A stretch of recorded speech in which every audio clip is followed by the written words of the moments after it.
Tous les dimanches, rejoignez l'aventure 1000% pour être 1% meilleur à chaque épisode.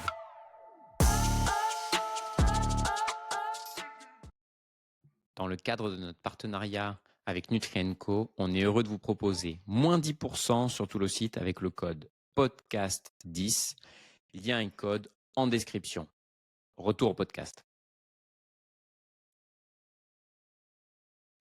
Allez, bonjour à tout le monde, bienvenue dans ce nouvel épisode de 1000%. Aujourd'hui, on va parler trail. On a la chance de recevoir Ludovic Pomeré. Ça va, Ludovic? Hello, hello tout le monde. Bah oui, ça va, jusqu'à là ça va, on verra. Ça dépend de vos questions, si c'est des questions pièges ou pas. Non, non, au contraire, ça va aller, ça va être hyper intéressant. Moi, je t'avoue que j'ai vraiment hâte et Pierre aussi de ce podcast. Déjà, toujours accompagné de Pierre de la team 1000%, bien sûr. Ça va, Pierrot? Ouais, ça va, nickel. Bonjour à tous. Salut Donc Ludovic. aujourd'hui, on va parler trail, mais aussi comment durer un trail. Bon, c'est pas méchant, Ludo, hein, mais c'est vrai que tu as un certain âge pour un trailer. C'est vrai qu'avant, c'est marrant parce que on disait il y a 20-30 ans que le trail, c'était l'ultra trail surtout, c'était pour les personnes qui avaient un petit peu d'expérience. Après, c'est sûr qu'il y a eu Il y a eu des jeunes qui sont des arrivés. contre-exemples. Il y a eu un Kylian qui est arrivé, qui a Voilà. bousculé tout ça. Exactement. Et donc là, ça va être intéressant d'avoir justement ta vision un petit peu de l'entraînement, donner pas mal de conseils pratiques aux gens, car tu arrives encore à performer et j'ai l'impression que tu es de mieux en mieux, tu progresses d'année en année. Donc ça va être intéressant. Je te laisse pour les gens qui te connaissent pas te présenter un petit peu. Donc n'hésite pas aussi, ne sois pas humble, n'hésite pas à dire aussi ton palmarès, hein, tu peux y aller. Ok. Et ben donc je m'appelle Ludovic Pomeray, je fais bon, on va commencer par la présentation complète. Je suis marié, j'ai 2 filles. Je suis ingénieur en informatique et je travaille pour le contrôle aérien suisse. Voilà, depuis 2 ans, maintenant je travaille à 60%, donc c'est plus facile, mais avant je travaillais à 100%. Et voilà, je fais du trail après à peu près depuis les années, ouais, depuis 2000 en fait. Mon premier gros trail c'était en 2000, donc ça fait quelques années effectivement. J'ai commencé relativement tard au final. J'ai commencé à 25 ans et voilà. Donc des trails. Premier long, c'était la diagonale en 2009. Voilà, j'avais fait deuxième. Sinon, en fait, au niveau palmarès, on va dire, bah, voilà, ce qu'il y a à retenir, on va dire, c'est du TMB en 2016. Donc, ça date un petit peu maintenant. Les TMB plus récents, ça reste un top 5, mais bon, c'est un peu, c'est pas le podium. La TDS en 2022, la diagonale en 2021, la Hard Rock cette année. Voilà, les Bon, grandes courses, en fait, voilà, une grande c'est victoire. magnifique. Et sinon, Bravo à toi. je suis assez content aussi de l'expérience que j'ai eue en équipe de France avec plusieurs fois dans les 5 au championnat du monde. Ben justement, aujourd'hui, pour les auditeurs, ça va être essayer de comprendre un petit peu ton entraînement, donner les clés et aussi comment durer dans le trail. On a souvent cette image de sport un peu agressif, traumatique, donc ça va être hyper intéressant. La première question qu'on se posait avec Pierre, donc tu as un petit peu répondu, tu es arrivé sur le trail tard. Quelle activité physique tu as commencé dès ton plus jeune âge? Est-ce que tu as fait du sport? Pas du tout. C'était quoi ta base un petit peu avant de te lancer dans le trail?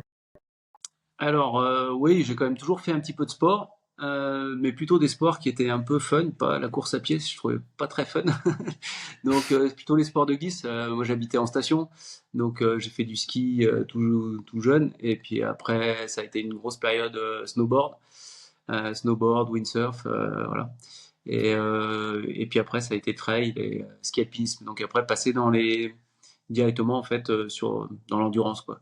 Mais avant ça, j'ai pas de passé voilà d'athlétisme, d'où ma foulée un petit peu lourde. Mais ouais, donc ouais, c'est venu comme ça en fait, plutôt en découverte par défi, un petit Donc, peu. ah, Puis ah, j'ai fait aussi enfin 1 an en fait du triathlon pour répondre à un défi d'un collègue qui voulait que je fasse Embrun quoi. Donc voilà.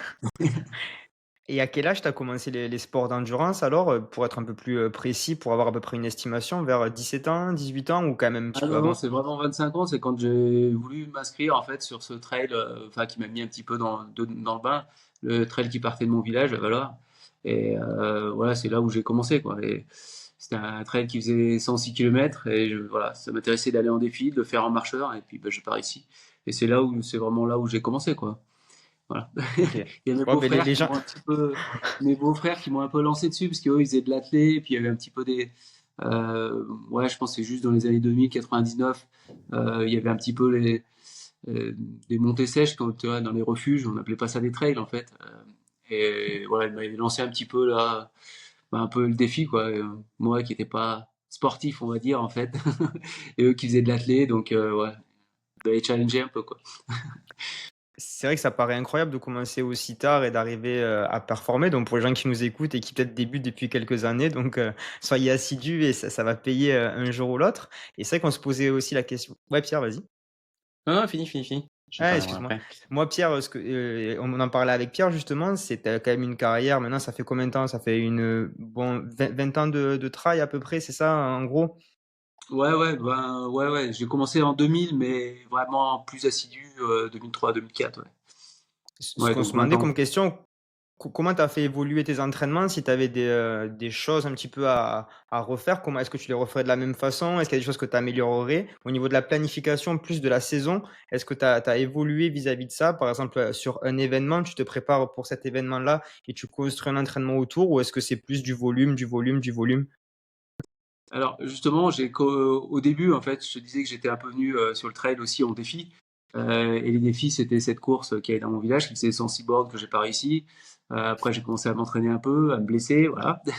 Et puis après, cette course, elle a disparu. Et il y a une autre course qui a pris le relais, c'est l'UTMB. Et je me suis inscrit en 2004 aussi, enfin, voilà, en défi. Donc, en focalisant sur cette course, en essayant de se préparer et se focaliser sur cette course. Et 2004, 2005, ça a été des échecs. Donc après, j'ai changé ma façon de faire. Je me focalisais plus sur une course en fait. Et voilà, je courais fréquemment. Je m'entraînais pas beaucoup au final entre les courses, mais je courais pratiquement toutes les 2 semaines. Donc voilà, beaucoup de courses et au final peu d'entraînement. Et ouais, comme ça jusqu'à à peu près jusqu'à ce que je rencontre mon coach en fait au final. Enfin, mon coach, je l'ai rencontré en 2009 sur les championnats du monde où j'étais pas en équipe de France. Il voulait m'entraîner, et puis voilà, ça m'intéressait pas de me lancer dans un entraînement structuré. C'était plus voilà, de faire ça, de faire un petit peu ce que je voulais en fait, et puis voilà, aller en montagne, pas faire de fractionné, s'entraîner un petit peu comme ça.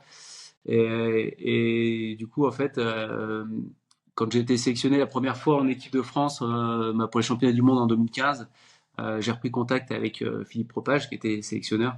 Et là, je lui ai demandé de m'entraîner un petit peu, voilà, un peu plus structuré, on va dire. Mais avant 2015, j'avais pas vraiment d'entraînement structuré, je faisais pas de fractio. Voilà, c'était des sorties en montagne entre les courses. Euh, et puis ouais, prendre un peu de plaisir. Ce que m'a amené Philippe, c'est ça, c'est vraiment euh, moins courir, parce qu'il disait tu cours vraiment trop. Et puis c'est essayer de cibler un peu plus et voilà, de structurer l'entraînement pour arriver sur une échéance qu'on définit euh, plus en forme, quoi. Quand ton coach il te disait tu cours trop, c'est tu fais trop de courses ou tu fais trop de volume de course à pied? Non, je faisais trop de courses. Je faisais pas beaucoup de Mmh. volume parce que quand tu Mmh. cours toutes les 2 semaines, le temps que tu récupères, Ouais. tu recours quelques et après c'est à nouveau une autre course quoi. Donc non, c'était trop de compétition quoi. Et Mmh. non, au niveau volume, au final, ça faisait pas tant que ça parce que même si tu fais un 50 bornes toutes les 2 semaines, bah, Ouais. tu fais pas 100 bornes par semaine. Donc Mmh. mon volume a plutôt augmenté après quand on a structuré l'entraînement avec Philippe. Et justement, c'est vrai qu'en ce moment, il y a un petit peu cette mode du volume quand même. C'est vrai qu'on en on entend beaucoup parler. Est-ce que pour toi, c'est quand même essentiel, ou est-ce que c'est, peut-être surcoté? Est-ce que la qualité est importante, ou est-ce que pour toi, le volume, ça reste quand même la base de l'entraînement pour l'ultra? Je pense, on parle de volume, mais ouais, sur l'ultra, pas forcément nécessaire. Après, sur des courses plus courtes, je pense quand même que sur l'ultra, ouais, il en faut quoi. Et il en faut, bon, pour préparer physiquement, mais ça m'aide aussi en fait quand je fais des grosses semaines de volume, ça m'aide aussi mentalement après parce que quand on a fait une semaine où voilà, on a passé peut-être 30 heures ou 35 heures sur le parcours, enfin, on n'a pas la même vision en fait après en course. Je me souviens en fait, c'est pas cette année, parce que cette année ça a été plutôt dur, mais il y a 2 ans en fait, voilà, les 10 premières heures, je les ai pas vues passer quoi. Et c'est quand même 10 heures quoi.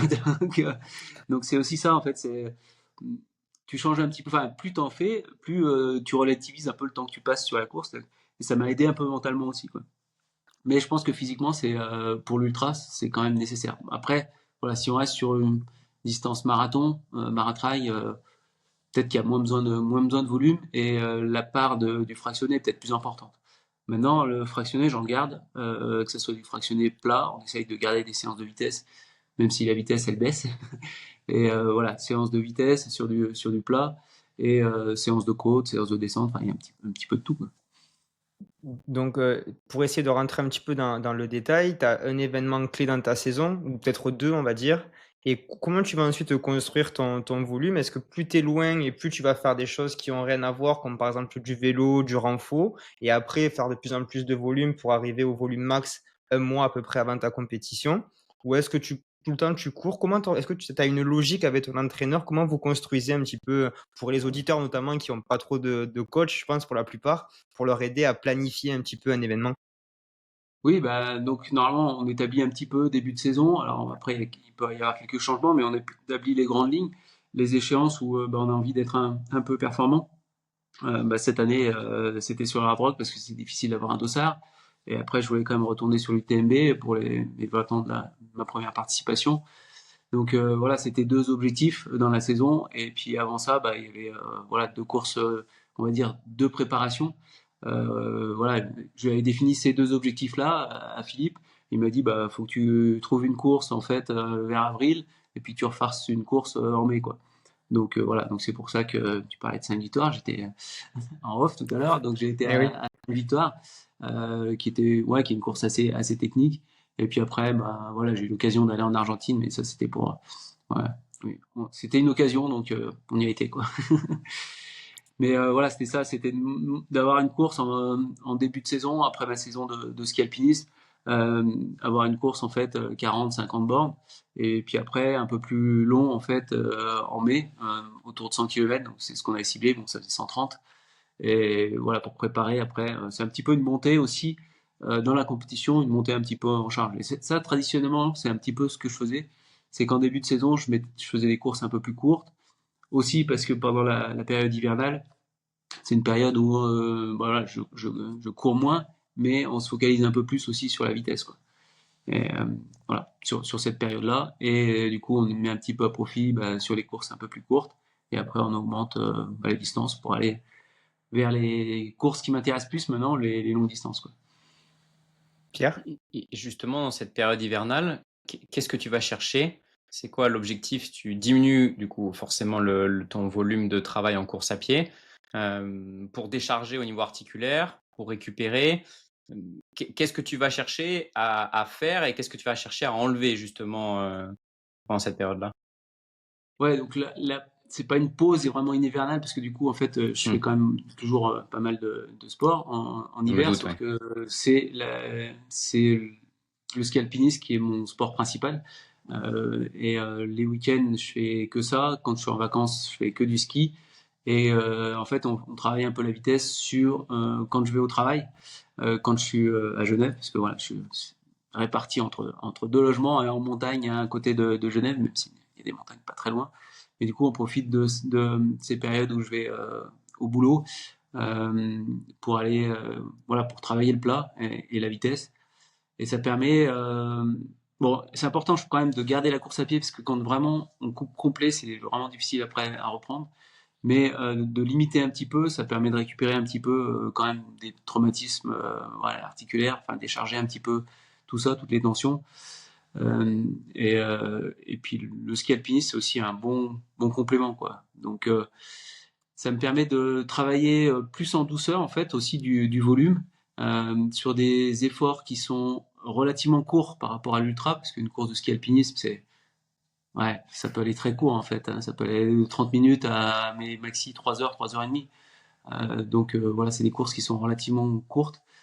Et voilà, ça rentre un petit peu bah, dans ce cadre de préparation un peu plus pour la vitesse, pour des, des courses plus courtes, quoi. Pierre, tu avais une question, je crois? Combien de temps tu te donnes sur cette période hivernale? C'est tant qu'il y a des compétitions, donc souvent ça va. Enfin, je fais pas mal de volume pendant je prends en principe 2 semaines à Noël où je fais pas mal de volume. Là, je fais 2 semaines, c'est que du ski. Voilà, souvent j'arrive vers 40 000 de dénive sur ces 2 semaines, donc c'est quand même à la rigueur peut-être plus de volume en fait qu'on peut faire en course à pied, mais c'est quelque chose qui est beaucoup moins traumatisant. Donc voilà, décembre, c'est pour faire, on va dire, l'endurance, et puis après, ça commence les courses où il y en a pratiquement toutes les semaines, voilà, des courses de scalp.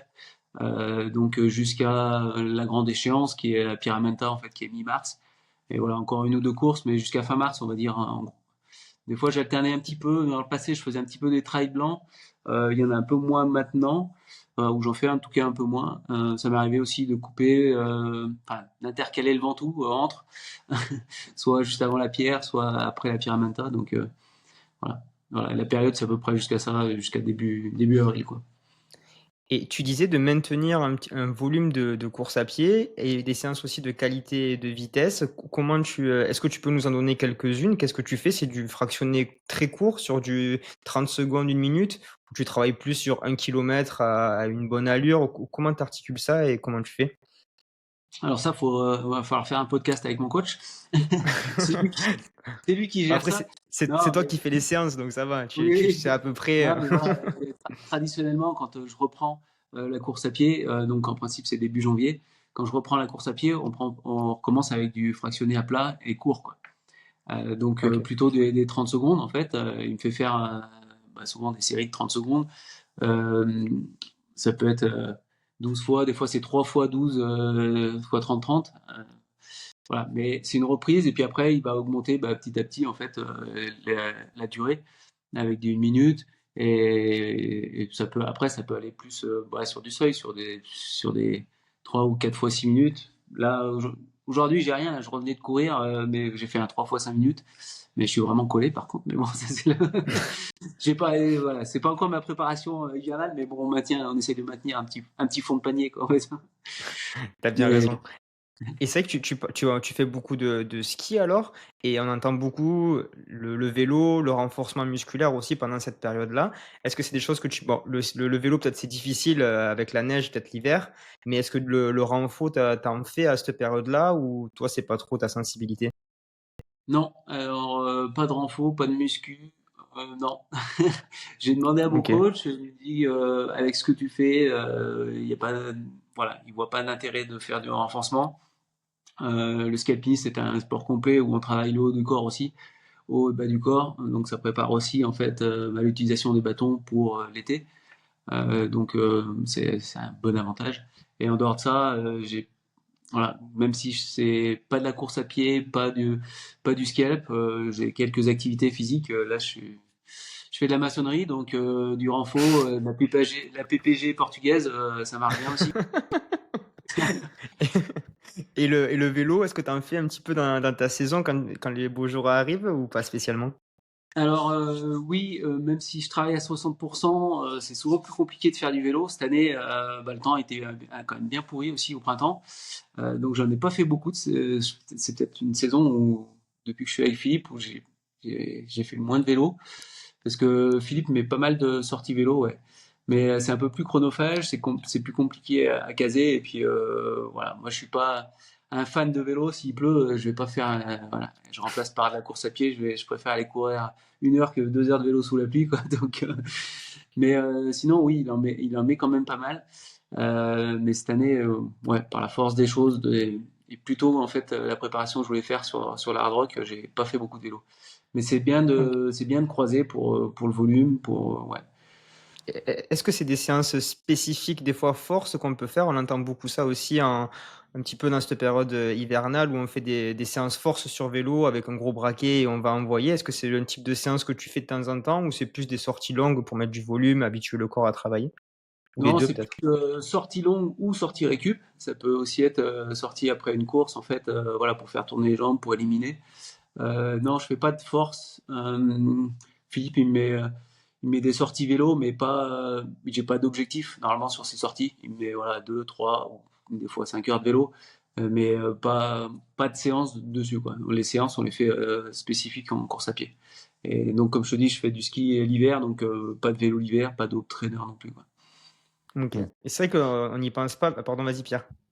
Et en période d'été, en termes de volume horaire d'entraînement, vélo et course à pied, tu dirais que c'est à peu près, ça correspond à quoi pour chacun, pour qu'on ait un ordre de grandeur? En moyenne, je dois être vers ouais, 12-13 heures par semaine. Ouais, c'est à peu près ça, on va dire, à la moyenne. Mais voilà, quand il y a des semaines de volume, bah, tu parlais à un mois, 3 semaines de l'échéance où on fait, ouais, je vais faire jusqu'à 200 ou 200. Cette année, ma plus grosse semaine, c'était 230, quoi. 230 kills à pied, exclusivement, avec ouais, 15 000 ou en tout cas entre 12 et 15 000 de dénivelé. Forcément, il y a plus de. Ça prend pas 12 heures, quoi. C'est un peu plus long, quoi. Mmh. Donc là, on va être plutôt. Ouais, on peut aller jusqu'à 30 heures, quoi. 35 heures. C'est sûr, sur ces grosses semaines-là, quoi. Et le vélo Et correspond à combien d'heures là-dessus? Le vélo, dans ces semaines de volume, en principe, j'ai pas. C'est vraiment semaine de volume course à pied, quoi. C'est plus dans la D'accord. préparation avant, en fait, où je peux avoir des sorties de vélo. Mais non, en temps, je pense que si j'ai ouais, un tiers de vélo en temps, ça doit être à peu près ça, quoi. OK. Et au niveau de tes week-end shocks, c'est quelque chose qui est important pour toi? Est-ce que tu en fais ou pas spécialement? Est-ce que toi, vraiment, tu répartis ton volume de façon plutôt, hebdomadaire? Ou est-ce que tu t'obliges quand même à être progressif et faire des week-end shocks de plus en plus importants, plus tu te rapproches de l'événement? Alors c'est pas des week-end choc, mais c'est que c'est par la force des choses quand tu travailles, c'est que la semaine, bah, tu fais pas des sorties de 4 heures. Euh, voilà. Et c'est aussi le rôle de l'entraîneur de prendre en compte en fait ton environnement, que ce soit familial ou professionnel, et voilà, de pas mettre des séances en cours de semaine si tu travailles 8 ou 9 heures dans la journée, de pas mettre 4 heures d'entraînement. Voilà, ça passe pas. Donc souvent c'est ça, c'est des entraînements qui sont plutôt courts, 1 heure, 1 heure et demie, voire des fois, ça arrive en fait des fois de les doubler, mais plutôt relativement court. Et du coup, bah, par la force des choses, le volume, les sorties un peu plus longues, ils sont faits le week-end parce qu'on a plus de temps aussi. Donc, et OK. voilà, pour info, moi j'ai toujours un jour de repos dans la semaine. En principe, c'est le lundi ou le mardi, quoi. Et donc ton plus gros week-end shock pour préparer, par exemple, l'UTMB, c'était quoi? Si tu as fait, 150 kilomètres sur 2 jours, un truc comme ça ou quand même pas? Non, non, non, bah, c'était pas week-end. Moi, quand je parle de semaine de volume, en fait, c'est que je travaille pas, quoi. Enfin, on peut pas faire. Enfin, c'est difficile de concilier une semaine de volume en travaillant. Donc, moi, Ouais, là, avant, je faisais pas ces semaines de volume parce que j'avais pas la possibilité de prendre des vacances spécifiquement pour ça. Donc, ouais, ça pouvait être 2, 3 jours. Mais voilà, faire autant de volume, en fait, c'est assez récent. C'est depuis que je travaille moins. Mais faire une semaine de volume en travaillant à côté, ouais, je pense pas que ce soit non plus forcément une bonne idée parce qu'on a besoin aussi de récupération. Et voilà, ces semaines de volume, elles sont dédiées à ça et c'est hors travail, quoi. Donc c'est pas des week-ends chocs où ouais. je fais 150 bornes, non. OK. Et c'est ton volume, c'est que de la course de temps en temps? Ou est-ce qu'on avait eu Benoît Girondel qui était venu dans le podcast, que je pense que tu dois connaître et qui nous Ouais. parlait de l'importance de la randonnée. Pour lui, il disait en fait, l'ultra trail, c'est presque de la rando. Il exagérait bien sûr, mais il disait que voilà, lui, des fois, ça lui arrivait juste même pas de courir et de faire des grosses randos. Il se chargeait derrière avec un sac à dos et il partait, la journée en montagne. Est-ce que c'est des choses que tu réalises aussi peut-être en famille ou quoi? Ou toi non, peut-être, tu Bah, sur les différencies? sorties longues, ouais, c'est rando trail. Enfin, souvent, mon coach il met ça sur les sorties longues, c'est rando trail. Donc, c'est plutôt de la marche en montée, puis on trottine quand même en descente.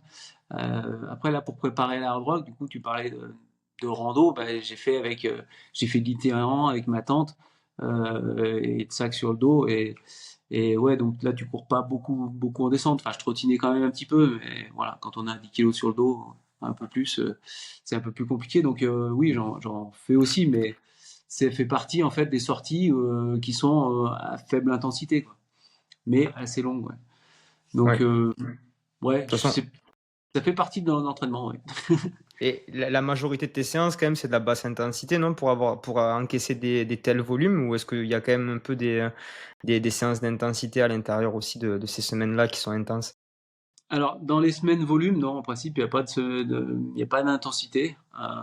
Maintenant, quand on fait une semaine, par exemple, avec une Rocco UTMB, avec les collègues comme Arthur, Greg, des fois il y a des petites attaques, donc il y a des petites intensités qui se font comme ça, quoi. Ah ouais, vous vous allumez un peu, même Ouais. dans la reco? Mais non, il y a pas de séance dédiée en principe. Voilà, si on est sur une semaine de volume, c'est plutôt, ouais, plutôt cool. Et là, pour en préparer de la rock, j'ai fait vraiment des séances de volume qui étaient vraiment à faible intensité, ouais, vraiment. Bon, Ok. quand je te parlais de la rando, c'était, enfin, même si j'arrivais au sommet d'école, j'étais oxy, mais c'était lié à l'altitude aussi, à 4000, c'était un peu plus compliqué. Mais, euh, mais voilà, c'est faible intensité au final. D'ailleurs, pour l'altitude, tu t'étais entraîné en chambre hypoxique, non? J'ai entendu ça, il me semble. Tente. Ouais, En tente? ouais, alors j'ai fait 3 semaines en fait où je voulais faire une préacclimatation pour que j'avais réglé en fait la tente à 2008 pour c'est qui est l'altitude du point de départ de la course. Et voilà, sachant que l'altitude moyenne sur cette course c'est 3005. Donc j'avais réglé à 2008 et j'avais fait 3 semaines en essayant d'y passer le plus de temps possible, de travailler un petit peu dedans parce que j'ai la possibilité de faire du télétravail. Ok. Je sais pas si ça m'a servi parce que les premières fois que je suis monté à 4000, j'étais, j'étais bien déboîté. Et puis j'avais demandé à un médecin de me prescrire en fait des analyses. J'avais fait des analyses après l'attente, avant et après. Et voilà, au niveau sanguin, en fait, j'avais plutôt perdu en taux d'hématocrite que gagné. Donc je sais pas si je l'ai utilisé correctement, quoi. Ok. Ouais, c'est bizarre. Hein. Et c'est vrai que nous, dans ce podcast, on parle beaucoup santé et sport et aussi nutrition. Est-ce que tu as des conseils? Est-ce que tu es suivi par un médecin au quotidien? C'est vrai qu'il y a des énormes volumes. Est-ce qu'il y a il y a un petit peu un suivi quand même qu'on pourrait conseiller aussi aux auditeurs s'ils font notamment ce genre de pratique d'ultra? Est-ce que tu vas Alors, faire une petite prise de sang peut-être? suivi médecin, non. Je demande des fois de temps en temps à un médecin, voilà, j'ai toujours en relation quand j'étais en équipe de France, de me faire des analyses, mais voilà, c'est aussi si à un moment je sens une fatigue générale, voilà, de faire un petit check-up. Mais hors équipe de France, on n'a rien en fait avec nos partenaires qui nous font un suivi longitudinal en fait tout au long de l'année. Donc soit Ok. faut se l'organiser, voilà. Mais non, j'en fais pas spécialement. La seule chose que je fais depuis 2 ans et là j'y trouve pas mal de bénéfices, c'est d'avoir un kiné 1 à 2 fois par semaine. Et ça c'est super intéressant parce que voilà, on fait des petites alors, voilà, on fait des petits exercices parce que j'ai des petits problèmes au tendon un peu récurrents. Et puis voilà, on finit toujours avec un petit check-up, un petit massage, et ça permet de voir en fait où est-ce qu'il y a des tensions et de les prendre voilà au tout début. Donc ouais, ça fait 2 ans et là je trouve un réel bénéfice de faire ce suivi-là et d'éviter en fait que des petits bobos deviennent plus importants. Donc tu fais un peu de renfo alors? C'est pas du renfo lourd, mais c'est Ouais, peut-être du renfo ouais, prévention? voilà, on va dire qu'il y a un C'est du quart d'heure, renfort 20 minutes. déguisé. Ouais, c'est ça, si tu veux. Donc, du coup, avec le kiné, oui, j'ai des montées, en fait, Ok. sur les pointes pour travailler les tendons d'Achille. Donc oui, au final, j'en fais un petit peu chez le kiné. Voilà. C'est pas des Ouais, bien séances sûr. dédiées, mais oui. Oui, bien sûr. C'est sûr, c'est sûr. Et après, c'est vrai que pour les gens qui nous écoutent, tu as eu peut-être des douleurs, des choses, par exemple la hanche, on sait que c'est aussi une articulation qui peut subir un petit peu un trail ou les genoux. Est-ce que tu as mis en place justement avec ton kiné une petite routine de, je sais pas, de mobilité ou tu vois, quelque chose que tu pourrais donner aux auditeurs en conseil ou toi, ça va, t'as jamais trop souffert vis-à-vis de ça? Si, bah, la hanche, en fait, souvent, justement, on commence par ça après avoir fait ces petits exercices pour les tendinites.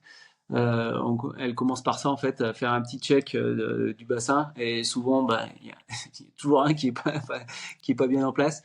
Ouais. Donc ouais, elle travaille en fait dessus pratiquement à chaque séance, vérifier un petit peu tout au niveau articulaire que tout se passe bien.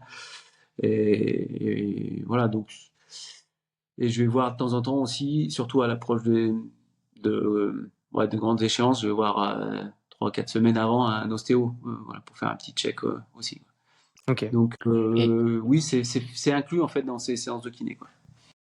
et toi, en autonomie, est-ce que après, par exemple, en période que ce soit hivernale ou en été, est-ce que tu as une routine d'étirement ou ce genre de choses que tu fais le soir après l'entraînement, après la douche? Pas Non, je me forcément. suis toujours dit, il faudrait que je le fasse, ça serait pas mal.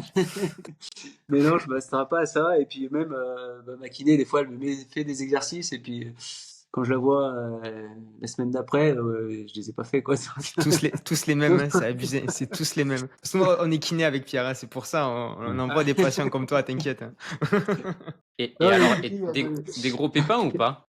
Est-ce que tu as déjà eu des grosses blessures pas trop, on va dire. Je croise les doigts, hein, mais pas trop. On J'ai on eu en touche du bois. 2015 une petite surcharge un petit peu avec voilà, on faisait de construire, on était en train de construire cette maison là où je suis, rénover celle où on était la semaine, plus les entraînements, voilà, la famille et ouais, un petit peu de surcharge. Pas que d'entraînement et du coup j'ai eu 2 déchirures coup sur coup en fait, déchirures musculaires au mollet entre les gastrodémiens, là, enfin jonction, là, je sais pas Hum. comment. Des jumeaux, Septum. c'est plus simple, c'était plus Ouais, simple avant, sinon, mais bon. c'est pareil, t'inquiète. Bon, ça Et va, c'est pas des grosses blessures. non, ouais, donc ça m'avait, voilà, il y en a eu, la première fois que ça m'est arrivé, ça a mis un peu de temps parce que on m'avait dit, tu peux faire un peu de vélo, mais au final, ça a maintenu et ça a été vraiment soigné qu'en prenant 4 semaines d'arrêt complet. Et après, c'était oublié, quoi. Mais voilà, c'était ces 2 blessures-là. Et cette année, je me suis blessé en ski, où j'ai une rupture partielle aussi d'un tendon qui tient ce fameux humeau. Ok. Et voilà, bon. Donc, c'est Et, pas et des gros trucs, quoi. moi, j'avais une question. C'est vrai que le trail, souvent, avec cette surcharge, on pense souvent à la fracture de fatigue qui peut Hmm. arriver. Je sais pas si toi, tu as eu des gens qui l'ont vécu autour de toi. Est-ce qu'il y a des conseils peut-être pour les auditeurs pour justement éviter ça? Est-ce que tu as eu un retour d'expérience? C'est vrai que souvent, quand on est sur le terrain, on entend un petit peu différents échos. Est-ce que tu as peut-être un conseil ou pas spécialement? C'est vrai que ça peut tomber sur n'importe qui si on répartit mal la charge. Oui, j'ai eu pas mal de collègues hein, qui ont eu ça.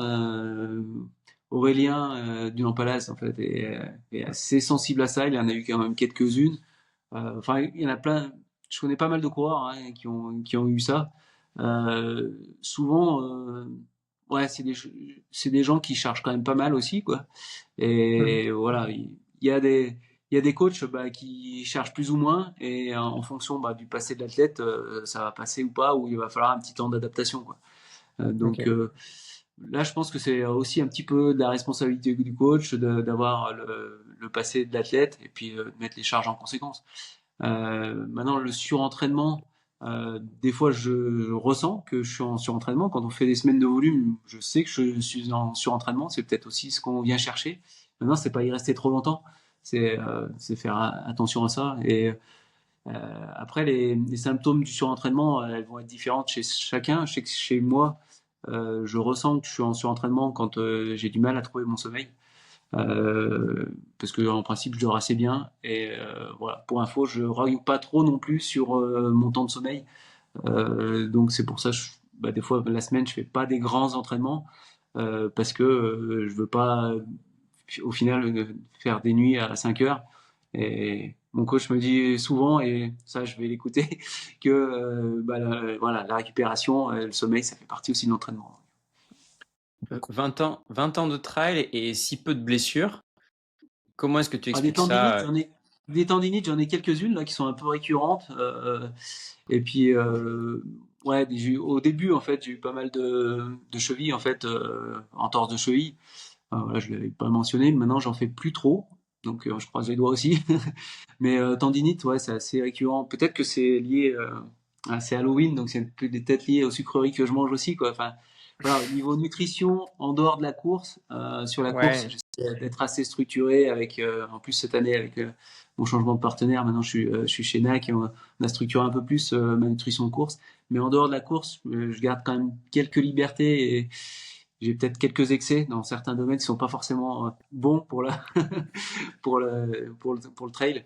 Ouais, je sais que je mange trop de charcuterie, trop de sucreries, mais voilà, c'est des petits plaisirs que je veux garder encore un peu. Donc, on va se dire, on Mais le peut moral garder une suit petite du marge coup. de progression. Pardon? Le moral suit du coup. Voilà, c'est ça. C'est le plus Ouais. important. Ben, avant de partir sur le dernier volet de la nutrition, peut-être finir par l'entraînement, par peut-être tes séances clés pour les auditeurs. Est-ce qu'il y a des séances que tu conseilles? Peut-être c'est vrai que souvent on pense dénivelé positif, mais il y a aussi le négatif et réussir à encaisser le négatif. Est-ce que c'est quelque chose que tu travailles aussi spécifiquement? Et est-ce qu'il y a d'autres séances que tu aimerais mettre en avant justement dans ce podcast? Oui, alors c'est sûr que quand on fait du travail de côte, des fois c'est du travail de côte pur, avec de la récupération en descente.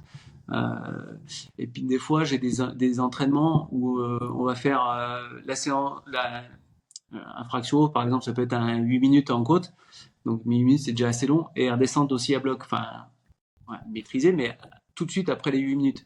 Donc descente en fait sur la fatigue. Et ça c'est un entraînement que Philippe me met de temps en temps. C'est voilà 8 minutes de montée, redescente rapide, remontée 4 minutes et descente récup.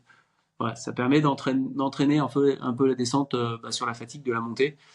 Et après, c'est en fonction aussi de mon ressenti. Alors, en principe, je me qualifie d'assez bon descendeur, même si je baisse un peu avec l'âge. Mais des fois, je ressens en fait que je suis pas bien en descente. Et ça m'est arrivé, par exemple, une année où j'avais dit ça à Philippe, j'étais pas bien en descente. Et dans une course de préparation, ben, c'était avant la TDS. Euh, il m'avait dit, bah, course de préparation, c'est 10 jours avant la TDS. Il me dit, tu fais les montées vraiment en dedans et tu fais toutes les descentes à bloc, quoi. Mais c'était en compétition, alors c'est vachement dur, Ouais. c'est vachement frustrant en fait de monter, de laisser partir tout le monde et puis après de s'allumer en descente. Mais voilà, c'était plutôt sympa. Donc ça dépend un peu aussi en fonction de mon ressenti, mais ce travail montée-descente, oui, on fait de temps en temps. Après, ça m'arrive des fois sur des sorties longues ou voilà, en rando trail ou descendre un peu plus vite, comme on dit, hein, pour se faire les jambes, pour casser de la fibre. Et c'est vrai que en début de saison, après une saison de ski alpinisme, les premières descentes, c'est horrible, quoi. Quand on refait 1000 mètres de descente, pendant 4 jours, on marche plus, quoi. Alors que alors que les premières descentes en ski aussi sont horribles, alors qu'on a l'entraînement de la course à pied. Donc, c'est pas tout à fait les mêmes filières musculaires qui travaillent en ski et en course à pied. Tu as des petits Mais, conseils techniques pour la descente ou pour les auditeurs, je sais pas, est-ce que tu attaques peut-être avant deux pieds, plutôt de talons, ou est-ce que non, vraiment tu surtout sais pas, grosse c'est attaque que talon, tu te lances, tu te c'est lances ça, comme c'est ça. ça et grosse Non, attaque talon, tu fais quoi? bah oui, non, mais après, c'est un peu, ça dépend la descente, hein, mais c'est un peu utopique de se dire, même Kylian, qui est plutôt un coureur qui attaque quand même avant ou médio pied, dans les descentes, c'est quand même pas toujours le médio qui Hmm. attaque, ça dépend de la pente, hein. C'est difficile quand on est attaqué pointe quand le terrain est vraiment raide. Maintenant, moi, voilà, ma foulée, elle est ce qu'elle est et je garde ma foulée naturelle, mais non, c'est souvent en fait la descente, c'est aussi ça peut être lié à des blessures qu'on a eues et souvent en fait il y a une grosse part de mental en fait dans la descente, c'est de la confiance et une certaine prise de risque au final hein, dans les descentes quand même. Donc ça c'est certain et je fais des stages avec l'Auberge des Plus à Valoir et des fois, enfin c'est souvent des questions qui reviennent, c'est comment je peux me lâcher en descente, mais il y a souvent une partie alors, des fois, c'est que les personnes, ils habitent en Bretagne, c'est compliqué de s'entraîner en Hmm. descente, donc il faut pouvoir l'encaisser en fait. Et c'est vrai que quand on a des descentes comme sur la TDS où on a 2000 mètres d'une traite à descendre, il faut pouvoir l'encaisser et il faut en avoir fait déjà pour pouvoir l'encaisser. Mais alors, pour descendre plus vite après, outre cette préparation physique, alors moi je la fais spécifique, ça pourrait être fait avec du renfort pour ceux qui ont pas, Hmm. qui habitent pas en montagne, qui peuvent pas travailler sur spécifique. Mais voilà, une fois que le muscle est prêt, c'est surtout en fait un blocage mental qu'il y a en principe, quoi. Mais au niveau de la descente, est-ce que tu vas, je sais pas, prioriser peut-être des petites foulées ou est-ce que tu vas plus chercher à allonger? Bah, j'imagine que ça dépend Alors, aussi du terrain, tu vois, mais peut-être quand c'est roulant, qu'est-ce que tu conseillerais? Tu conseillerais plus d'allonger ou plus de mettre de la fréquence dans tes pas pour limiter? Je sais que c'est dur, hein, mais c'est pour donner peut-être des ouais, conseils et non, des c'est idées. super dur comme question. Et puis moi, si je te réponds et que Ça dépend de je dis chacun, peut-être. faut faire ce que je fais. Moi, j'ai une foulée qui est trop grande. J'ai des gros impacts et voilà, j'ai une longue foulée. Un peu, je sais pas si ça vous parle, Marc Rakip qui faisait du 400 mètres, c'est vrai qu'il y a des foulées, je Hmm. sais pas si ça vous parle ça, mais ça m'a Moi, impressionné ce non. coureur en fait qui avait vraiment une amplitude de dingue. Moi c'est plutôt ça, j'ai de l'amplitude, mais j'ai pas de fréquence. Donc et après faut avoir la fréquence. Je pense que articulairement c'est quand même mieux parce que on encaisse du coup moins de Hmm. chocs, même s'ils sont plus fréquents. Mais voilà, moi pour aller vite, c'est plutôt, moi j'augmente plutôt en fait ma longueur de foulée, mais forcément en fonction du terrain, des fois on va raccourcir pour pouvoir avoir l'adhérence et puis passer les parties techniques. Donc je dirais en théorie, c'est mieux d'avoir plus de fréquences, mais voilà, encore, ça dépend de de la chaque personne. coureur. Et pour moi, c'est plus de l'amplitude, quoi. Quand je cours plus vite, souvent, c'est que je fais des grandes enjambées. Et on peut voir, en fait, sur les stats, maintenant, avec les montres connectées, on a toutes les infos. Des fois, ouais, j'ai 1,80 m, en fait, d'amplitude sur sur la Ouais, foulée, donc c'est assez gros, quoi. c'est pas mal. Et est-ce que tu as une autre séance aussi en dehors de la descente que tu aimerais mettre en avant pour les gens qui nous écoutent justement, que tu trouves essentiel? Alors, moi, par défaut, j'aime pas toutes les séances. Toutes les séances de fractionné, j'aime pas. Alors, je me force à le faire parce que, voilà, mon coach me dit, faut en faire. C'est quand même bénéfique. Et j'ai vu le bénéfice que j'avais, surtout, en fait, avant que j'aie mon coach, en fait, je manquais clairement de vitesse sur le plat et ça peut être pénalisant. Donc, garder des séances sur le plat, surtout pour des courses qui peuvent être assez roulantes, il y en a peut-être moins besoin sur une diag, par exemple, mais sur un UTMB où il y a des parties qui sont très roulantes, garder de la vitesse. Donc, non, des séances clés, non, j'en ai pas, mais demandez ça à Philippe Propage. T'inquiète. Non, mais du coup, c'est intéressant de travailler son plat selon les courses. Bien sûr, ça peut être intéressant pour. T'as déjà préparé peut-être. Est-ce que j'ai vu Blanchard qui faisait ça, qui avait fait un semi, je crois, ou ouais, je crois qu'il avait fait un semi, il avait fait un marathon même l'année d'avant. Est-ce que toi, c'est des choses que pourquoi pas ou non, ou t'as jamais fait Bah, ça? j'ai fait la première fois que je suis allé à la Western States, donc du coup j'avais préparé ce qui est une course qui est un 100 miles, hein, donc Ouais. 160 km, mais plutôt roulant. Donc j'avais préparé un peu plus de vitesse, plutôt roulant. Il y a quand même 5005 de dénive, mais Ouais. voilà, Tout est c'est quand relatif. même une course qui est plutôt rapide.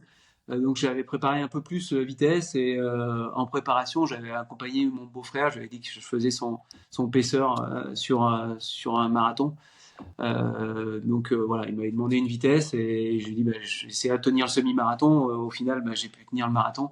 Et donc, j'ai fait un marathon en préparation de la Western 7, donc en 2:31:50, je crois. Ouais, comme ça. C'est costaud quand même, hein, c'est bien, hein? Bah, j'ai C'est. été surpris en fait parce que j'étais sûr que j'allais tenir que le semi et puis au final, bah, c'est mon beau-frère qui a lâché après le semi, quoi.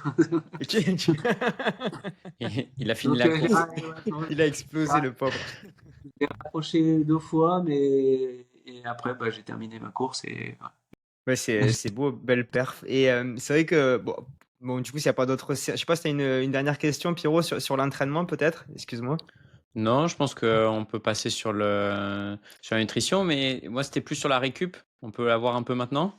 Ouais, bien sûr. Les conseils récup de Ludo, est-ce qu'il y a une routine sommeil? Ça ressemble à quoi tes routines sommeil dans la semaine? Non, mais sommeil, comme je disais, moi, je rogne pas dessus, en fait. Je suis plutôt gros dormeur, en fait, par rapport à certains. Et ouais, je fais en tout cas 7-8 heures par jour. Donc c'est quand même pas mal. C'est des bonnes nuits, quoi. Euh, après, récup après course, ça dépend ce qui vient derrière, en fait. Souvent, on essaye quand même de prendre une petite semaine où ça peut être enfin voilà, une sortie ou deux à l'envie, vélo, footing, tranquille. Mais souvent, voilà, on essaye de faire une semaine, 10 jours après une grande échéance. C'est ce que j'ai pas fait à la Hard Rock. Après la Hard Rock, j'ai fait que 2 jours de repos et voilà, j'ai rattaqué un petit peu, même si c'était tranquille. J'ai rattaqué un petit peu tôt. Mais Ça ouais, correspond quoi, excuse-moi, à tranquille pour toi? Une reprise, ça non, mais correspond tranquille, c'était voilà, rando trail. Euh, bon, j'en avais fait une sortie qui était un petit peu plus tonique après dans le Yellowstone avec Arthur. Mais ouais, voilà. Les premières sorties étaient vraiment rando. Après, on est passé en rando course, rando trail. OK. Et puis, ouais, quelques sorties. Mais ouais, la première à J+2, en fait, la première sortie qui faisait 8 km, je crois que c'était vraiment de la rando où je me forçais à pas courir, quoi. Donc, Et ça arrive. après l'UTMB qui était le second objectif, et là, tu as vraiment coupé par contre ou tu as Ouais, continué à ouais, là, t'entraîner? j'ai toujours un peu du mal là. Ouais, j'ai vraiment eu du mal en fait après l'UTMB, où j'ai coupé plus longtemps et même il a fallu, ouais, j'ai eu du mal aussi à me remettre dedans. Alors aussi parce que j'avais pas d'autres échéances après. C'est aussi ça en fait. Quand j'ai pas d'objectif, je suis un peu feignant. J'ai plus de mal à aller m'entraîner. Donc ouais, j'ai fait des semaines qui étaient plutôt light après l'UTMB. Ouais, je pense que j'ai pris une bonne dizaine de jours en tout cas. Et après, il a quand même fallu que je m'y remette parce que ben, on avait le stage avec l'auberge à Valoir vers le 21 septembre, un truc comme ça. Donc il a fallu quand même se remettre un petit peu à courir parce que bah, pendant les 3 jours de stage, on fait dans les 100 bornes et 7000 de dénive. Donc ouais, il a fallu préparer un petit peu ça, revenir un petit peu. Et alors, est-ce que tu t'es remotivé? Est-ce qu'il y a un prochain objectif pour l'année prochaine? Est-ce que c'est secret ou je sais pas? C'est pas du tout une Non, question non, il n'y piège, a tu peux dire, tu peux ne pas répondre, hein. non, non, il n'y a pas de secret. On a remotivé un petit peu parce que voilà, on allait Turquie en famille. On allait en Turquie pour faire une course en famille avec un relais en fait où ma femme devait courir le premier, ma fille le deuxième et moi je terminais sur une course très courte. Hein. C'est des relais de 12-14 km. Ma femme a été blessée, du coup j'ai dû faire le relais 1 et 3, donc je me suis remotivé un petit peu pour ça, pour faire cette course, voilà, en famille. Et ma fille a fait une belle course là-dessus, donc c'était plutôt sympa, même si au final on a été disqualifiés parce que j'ai fait 2 relais. Et Donc, ouais. donc voilà, c'était un petit peu la motivation. Là, j'ai pas grand-chose de prévu. Peut-être que je vais, voilà, peut-être que je vais monter à Paris pour aller faire le 10 km. Là, je vais être à la ramasse complet. Il y a 10 km de Paris-Centre vers le OK. 17 ou je crois novembre. Mais sinon rien de prévu avant la saison de ski. Et l'année prochaine, dans les grandes échéances, je pense retourner à l'Hard Rock pour faire l'autre sens, le sens comment ça sera anti-horaire l'année prochaine. Voilà. Et puis j'avais comme plan de faire l'UTMB avec ma femme. Mais voilà, on verra si elle peut courir parce que pour l'instant elle est un petit peu dans une période compliquée, donc on va voir si ça peut se faire. Et OK. terminer sur la Diag. Voilà, revenir sur la Diag. Ah, tu veux revenir aussi sur la mais c'est un beau programme, hein, ça va être sympa. Ouais, ouais, bah, hard rock, UTMB, mais avec ma femme, donc une course qui est différente, et Mmh. Diag, et sûrement terminer après sur Petit Trail de Rodrigue, plus pour les vacances. OK. Après, tu peux aller en vacances sans forcément faire un trail, tu sais? Bah, jusqu'à maintenant, non, j'ai jamais été. Enfin, ça fait vraiment très longtemps en fait où toutes les vacances étaient dédiées à ça et on allait en vacances. Alors des vacances qui étaient sympas, hein, que ce soit au Japon, où j'étais en Chine, ouais, Martinique, Maurice, Réunion. Enfin, voilà, tout ça. On a aussi emmené les enfants et c'était dans le cadre des vacances, mais aussi course quoi. Donc OK. il y a peu de courses. Il y a une seule course qu'on a fait, qu'on a été une seule fois où on a fait des vacances en Afrique du Sud. Et c'était pas au moment de Ultra Cape Town. Donc, OK. Du coup, tu as pas pu le faire. non, non, du Ça coup, j'ai pas fait. C'était les vraies vacances. ça marche J'ai courir un peu sur le parcours quand même, mais non. faire attention là-bas, on sait jamais, hein. Si tu croises un animal un peu énervé ou quoi, faire attention. Ouais, bah, Bah, animal écoute, sur le parcours, pas trop. J'aime pas trop. C'est par contre, il y a quand même quelques serpents et je suis pas un grand fan, hein. je pense qu'il y a personne qui est vraiment fan, enfin moi du coup, je suis pas fan non plus des serpents perso. Beh on va finir cette dernière partie par la nutrition. On avait une question, c'était est-ce que tu as vu, ça fait quand même, tu disais une vingtaine d'années que tu es dans le trail, est-ce qu'il y a eu une évolution au niveau de la nutrition? Justement, là maintenant, il y a un peu cette mode des glucides, on entend beaucoup, il faut consommer de plus en plus de glucides. Est-ce qu'avant c'était comme ça? Est-ce que tu vois un avant-après ou est-ce que tout le temps ça a été comme ça? Et toi aussi, ton état d'esprit vis-à-vis de la nutrition? Ou est-ce que c'est une mode? Mmh. C'est une mode, je pense pas, mais ouais, jusqu'à l'année dernière, en fait, j'avais un protocole de course qui était assez facile et carrément établi. C'était un gel toutes les demi-heures et que de l'eau à côté. Voilà, donc je faisais ça et j'avais mis, en fait, au début où je courais, j'avais mis super longtemps, en fait, à trouver ce qui me convenait, quoi. J'avais essayé comme tout le monde en fait les poudres, tout ça, et puis ça m'est arrivé de pas finir des courses alors que même j'étais encore sur le podium, pas terminé les courses à 5 bornes de l'arrivée parce que j'étais plié en deux quoi. Et donc j'ai mis longtemps à trouver ce qui me convenait. Et du coup après j'ai gardé ce protocole et j'avais peur de changer et d'essayer autre chose en fait. Et donc l'année dernière, je me suis décidé à changer de partenaire et à réessayer en fait d'autres choses et, euh, et de reprendre en fait des produits énergétiques pendant la course, enfin de la boisson énergétique, couplé avec des gels, la purée en fait, qui est chez NAC. Donc Mmh. je fais du semi liquide et oui, on établit un petit peu aussi maintenant un peu plus de ce que j'ai besoin en fait comme glucides par heure. Mais voilà, je suis pas à 140 qu'on peut voir sur le vélo. Ouais. Mais je pense que dans le trail, il faut aussi pouvoir les encaisser. On n'a pas forcément euh, les mêmes capacités en fait à encaisser ça du fait en fait d'avoir les chocs qui ont un impact, je pense, Bien sûr. sur l'estomac. Donc moi, mon protocole là maintenant avec Nax, c'est ouais, vers 80 grammes de glucides, 70-80 grammes de glucides par heure, vers 325 kilocalories, je crois, par heure, quoi.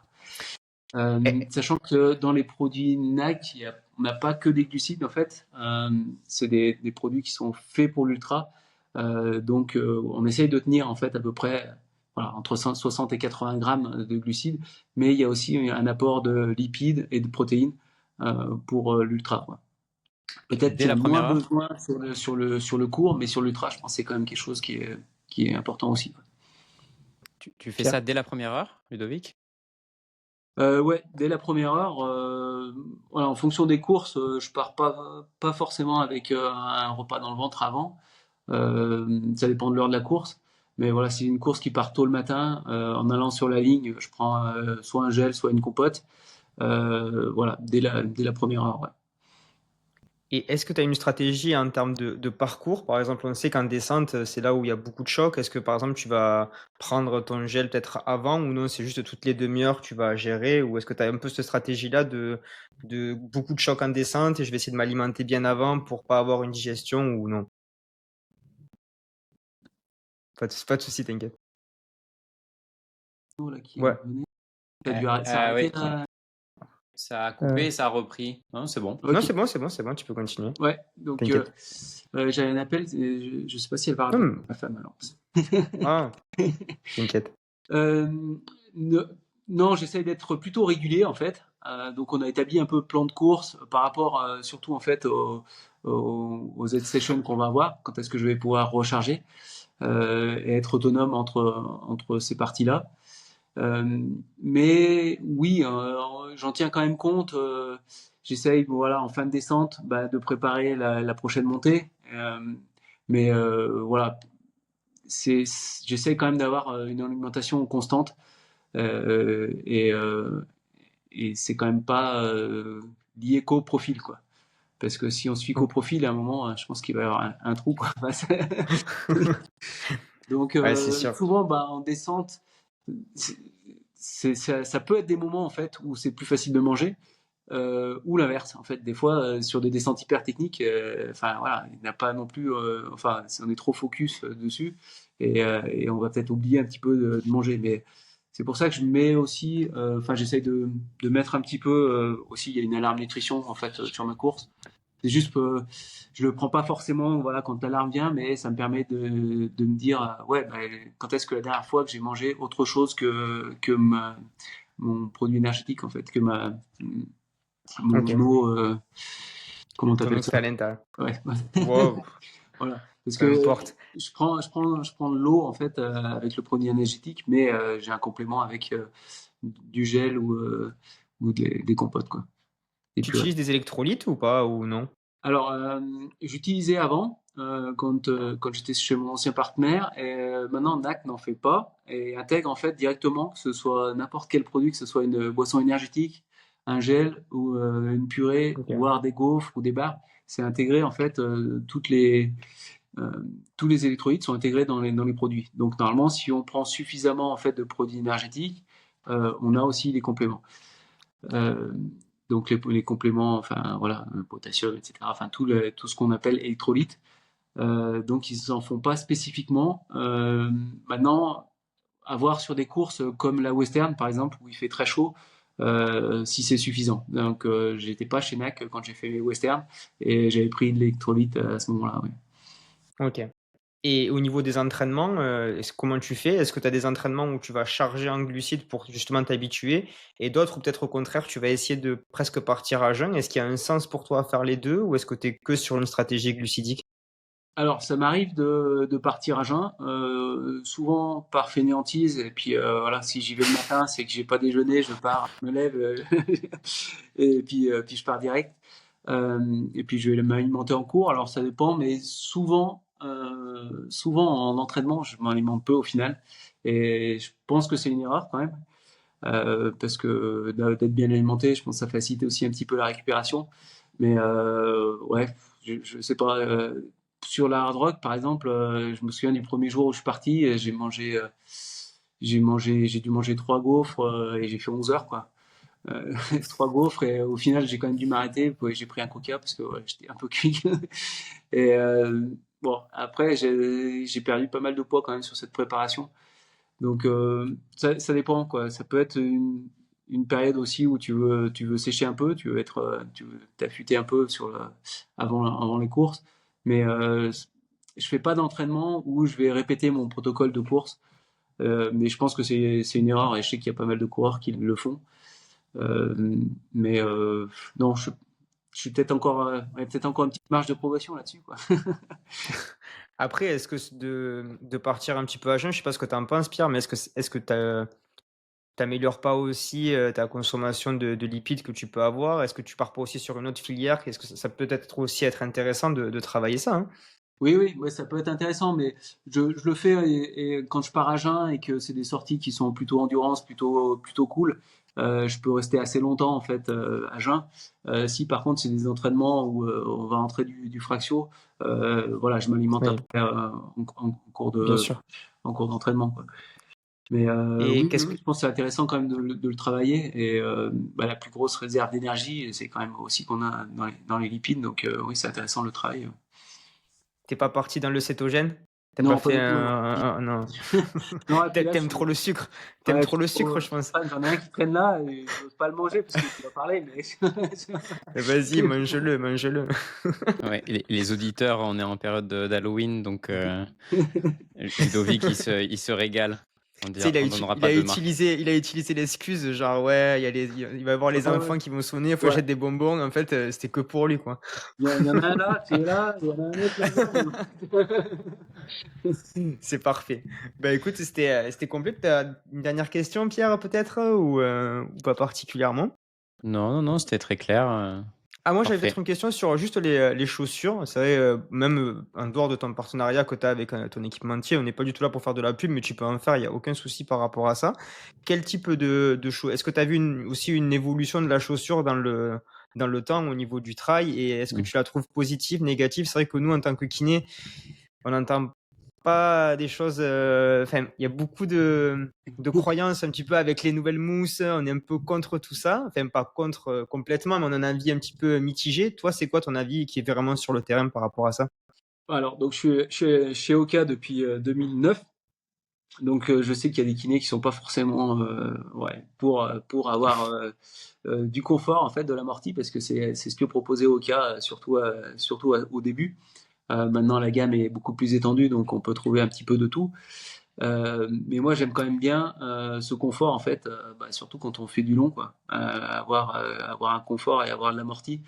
Et donc ouais, j'aime plutôt quand même des chaussures assez volumineuses. Maintenant tu parlais bah, des évolutions avec les plaques carbone qui arrivent aussi sur le trail, ces nouvelles mousses en fait où il y a beaucoup plus de rebonds. Moi, c'est ce que j'ai utilisé en fait sur mes courses, que ce soit sur la hard rock ou sur l'UTMB. Euh, c'est quelque chose en fait où je trouve qu'il y a un gain en fonction des courses, si on sait qu'en fait il y a des longues portions où on va devoir courir, il y a quand même un gain. Voilà, même si on court moins vite que les marathoniens, ça c'est évident. On a peut-être moins de gains, mais le gain il est quand même là. La contrepartie, c'est une petite perte quand même en stabilité, donc c'est avoir en fait choisir ses chaussures vraiment en fonction de la course, et ça peut être potentiellement bah, changé en fonction des secteurs de la course. Mais voilà, c'est un petit peu la contrepartie, c'est quand même un petit peu moins de stabilité euh, ouais, sur ces chaussures-là. Mais par contre, c'est indéniable que sur une partie roulante, voilà, si on peut courir un peu vite, alors je dis pas qu'on va pas courir à 18, mais voilà, il y a des parties sur piste, sur la rock, où j'étais quand même à 4, voire moins de 4 minutes au Hmm. kill. Et il y a un intérêt sur ces parties-là, ouais. Et tu travailles qu'avec une chaussure? Ou parce que c'est vrai que nous, souvent, en tant que kiné, on conseille d'avoir quand même plusieurs chaussures pour travailler un petit peu le pied différemment. Toi, est-ce que tu travailles toujours avec la même chaussure ou est-ce que tu vas changer justement pour avoir d'autres appuis, d'autres sensations? Alors, sinon, je varie un petit peu et j'essaye quand même de garder des chaussures où je suis beaucoup plus proche du sol. Par exemple, une Zinal, en fait, qui est chez Oka, en fait, Zinal 2, j'aime bien, en fait. Il y a un petit peu d'amorti, mais on sent quand même, voilà, on fait travailler un petit peu la proprioception. Par contre, en course, après, je vais être sur des chaussures qui sont plus amorties, plus de confort. Mais non, OK. j'alterne un petit peu les chaussures, quoi. Même si j'ai une préférence pour ces nouvelles chaussures, surtout en fait quand je vais dans des terrains qui sont pas hyper techniques, j'essaye de quand même garder un petit peu de tout, ouais. Et d'être sur des OK. chaussures un peu plus terre à terre, on va dire, où on sent un peu plus le terrain, quoi. Ça marche. Et juste dernière question pour ma part, est-ce que tu parles du pied, du coup ça m'a fait penser à ça. Est-ce que tu fais des exercices de renforcement au niveau du pied et ton kiné ou pas particulièrement? C'est vrai que ça, c'est quelque chose Non, qu'on essaie de mettre en avant. on n'a pas. Après, voilà, enfin, c'est monter sur les pointes. Je pense que ça fait travailler les pieds, quoi. Enfin, voilà, Ouais, c'est pour mais mes tu problèmes. vas pas chercher à griffer, lever, tu vas pas forcément chercher Non, tout ça? non, sauf si elle détecte, parce que voilà, des fois en fait, il y a aussi des blocages qui se font au niveau du pied. Mmh. Voilà, si elle a détecté quelque chose en fait à la manipulation, on va travailler spécifiquement, ouais. Mais OK. ouais, c'est vraiment elle qui évalue en fait les petits bobos et puis ce qu'on travaille au final, quoi. OK. Bah, écoute, bon, on te souhaite, la santé avant tout, un peu de réussite et beaucoup de bonheur pour, cette prochaine saison. C'était un plaisir en tout cas, merci beaucoup d'avoir été avec nous. Mm. Pierre, je sais pas si tu as un mot de la fin peut-être? Non, C'est non, bon? merci On beaucoup, s'est Ludo. Ah, régalé. est-ce que tu as un ouvrage à nous conseiller, Ludo? C'est le classique dans plein de podcasts, mais on prend aussi. Ouais, un livre ou un média, quelque chose que tu regardes? Non, je lis pas beaucoup. Après, des ouvrages, il y en a, j'en ai quelques-uns, j'en ai même pas mal à lire. Mais non, j'ai pas de conseils. Il y avait un livre que j'avais lu, c'était la grande course de Cunningham, non, je sais plus comment le titre, en fait, la traversée des États-Unis. Je sais pas si ça vous parle, ce livre-là. OK. Bon, Non. il était assez sympa à lire. Mais c'est pas du On tout essa lié sur le trail, et puis c'est un livre qui est assez ancien, quoi. Pas de souci. Bah, écoute, on prend tout de toute façon. Beh, merci beaucoup en tout cas Ludovic et bonne continuation et beaucoup de bonnes choses et peut-être à bientôt, peut-être tu vas gagner la Diago et on se reverra l'année prochaine, hein? Ouais, bon, on verra ça. Nous en tout cas, c'est sûr, on la gagnera pas. C'est Ah, ça. on sait pas, faut Merci à voir. tous. Vous êtes encore jeune, vous avez le temps, hein. Ouais, Ah c'est oui, vrai. oui, on a encore du Merci à temps, c'est tous. bien, il y a de N'hésitez pas à l'espoir. commenter si vous avez des questions pour Ludo en commentaire, à liker la vidéo et laissez-nous les 5 étoiles. Merci à tous. Ciao, À ciao. Allez, plus. merci. Ciao.